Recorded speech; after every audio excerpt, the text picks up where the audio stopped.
असा उत्तू शांत जापदे साडे अंदर लगदी जंग सानू चुप छपीता वेख के पे आखण लोक मलंग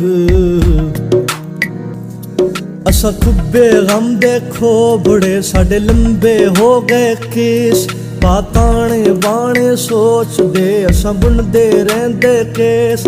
हुण छित्ती दौड़ी बुलिया साडी सूली टंगी जान तेनू वास्ता शाह अनैत दा ना तोड़ी साडा मान असा पैरी पाले घुंगरू साडी पावे जिंद धमाल साडी जान लबात से अपड़ी हुण छित्ती मुख विखाल